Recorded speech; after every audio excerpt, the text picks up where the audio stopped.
Hey guys, so today I'm going to be changing out a cabin air filter for my girlfriend's 2016 Honda Civic. It's really easy to do. I purchased this specific one from Amazon. It's made by EcoGuard and it was only $6. If you have this done at the dealership, they want to charge about $65 to do this. And it only takes a few seconds to do it. So let me show you how to do it. So the first thing you're going to want to do is just open the glove box on the passenger side, and then you're gonna push the ends of the glove box in with your two hands, and then you're gonna pull down. So that'll kind of release the glove box.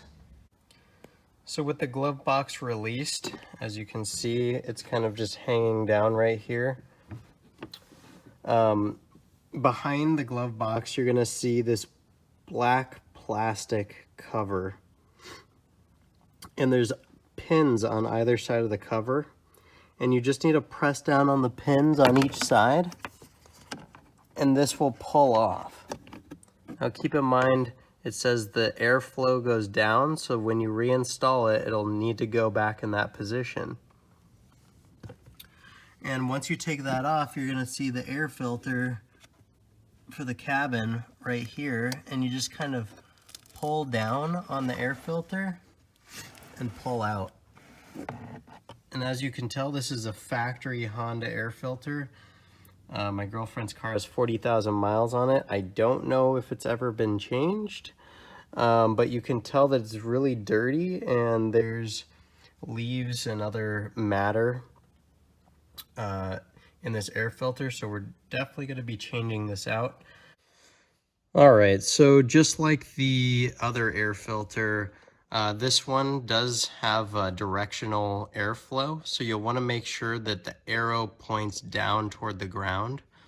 And the way you install this is you want the horizontal slats to go between the driver's window and the passenger's window. So you don't want it turned like this when you install it.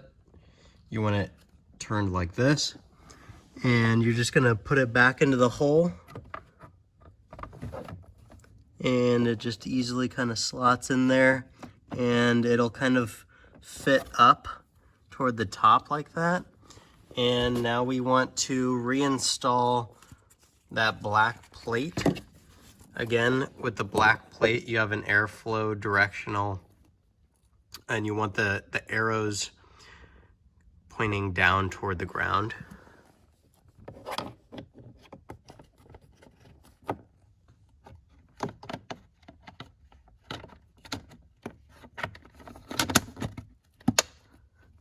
And it just snaps into place like so. Just give it a couple pushes on the side to make sure it's secure. And then with your glove box, you're just gonna give it a little force and push it up, and you're done.